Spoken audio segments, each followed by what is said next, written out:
골을 넣기 위해서는 여러가지 플레이들이 필요합니다. 공간을 어떻게 만들고 어디서 슈팅을 가져가야 할지 하나하나 얘기할 수 없을 정도로 정말 많은 플레이들이 있는데, 오늘은 그 중에서 가장 많이 활용되고 어떻게 보면 제일 중요한 플레이를 할 수 있는 침투에 대해서 얘기해 볼 겁니다. 근데 공을 받기 위해서 어떻게 침투할 거냐가 아니라 공과는 상관없지만 박스 근처에서 하는 침투 플레이를 집중해서 볼 겁니다. 침투를 하면 당연히 상대의 뒷공간을 허무는 라인 브레이킹을 할 때 가장 많이 활용되는 플레이인데, 이것 외에도 공간을 만들어낼 때 혹은 수비 균열을 만들어내기 위해서 공과 상관없이 침투를 하기도 합니다. 이건 바로 경기를 보면서 설명해 드려야 할 것 같은데, 가장 대표적으로는 이렇게 풀백이 언더래핑을 하면서 윙포워드에게 공간을 만들어주는 거죠. 요즘은 아이솔레이션을 많이 활용하기 때문에 이렇게 윙어가 사이드에서 1대1 하는 상황이 많이 펼쳐집니다. 근데 1대1을 아무리 잘해도 활용할 수 있는 공간이 많지 않으면 상대를 뚫어내도 그 다음 플레이를 이어가는데 쉽지 않겠죠. 그래서 의도적으로 요 공간에 위치한 선수를 끌고 들어가기 위해 침투를 합니다. 이러면 윙포워드가 활용할 수 있는 공간이 상당히 많아지겠죠.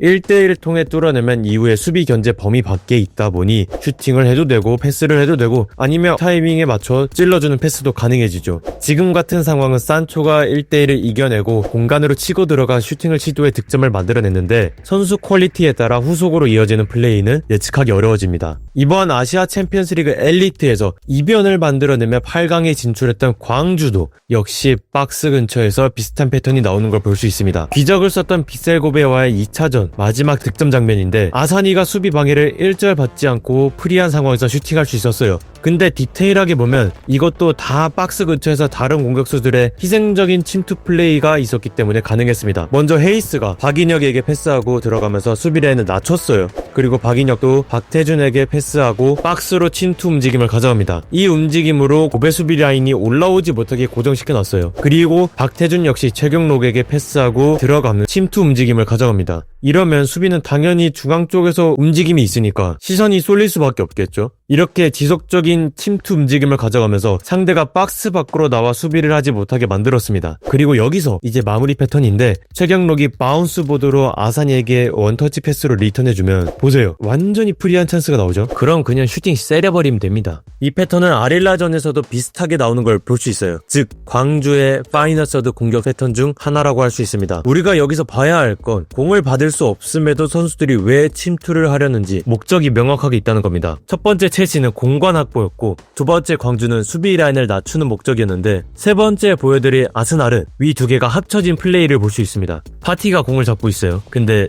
줄 곳이 마땅치 않죠. 그때 조르지뉴가 요 위치로 싹 움직입니다. 이제 패스를 줄 곳이 생겼어요. 근데 공간이 너무 좁잖아요. 그래서 트로사르가 이쪽으로 수비를 끌고 쭉 들어갑니다. 그랬더니 조르지뉴가 공을 완전히 프리하게 맞을 수 있는 공간이 나왔어요. 근데 트로사르가 정말 영리하게 단순히 공간만 만들어준 게 아니라 이렇게 수비를 계속 끌고 들어갑니다. 이 움직임으로 브렌트포드 수비 라인이 더 내려갔어요. 이러면 옵사이드 트랩이 깨져버리고 뒷공간 침투할 수 있는 공간이 나옵니다. 그래서 왼쪽에 있던 마르티넬리가 수비 라인 스캔 딱 때리고 뒷공간으로 침투에 들어가는 걸 볼 수 있습니다. 더 디테일하게 보면 라이스가 패스길이 막히지 않게 내려오면서 수비를 끌어준 것까지 볼 수 있는데, 이건 부가적인 거고, 어쨌든 트로세르의 이 움직임이 공간도 만들어냈고 수비 라인도 낮출 수 있는 영리한 침투 플레이라고 할 수 있습니다. 근데 공간, 수비 라인 낮추기, 이 두 가지 말고 수비에 균열을 내는 침투 플레이도 있어요. 바르셀로나 대 오사수나 경기인데 공이 측면으로 전개되니까 다니 올모가 박스 안으로 침투를 해요. 수비는 프리하게 될 수 없으니까 마크를 하러 따라갑니다. 근데 보시면 패스길이 막혀있고 침투 방향이 골대와도 거리가 멀어요. 근데 그냥 들어갑니다.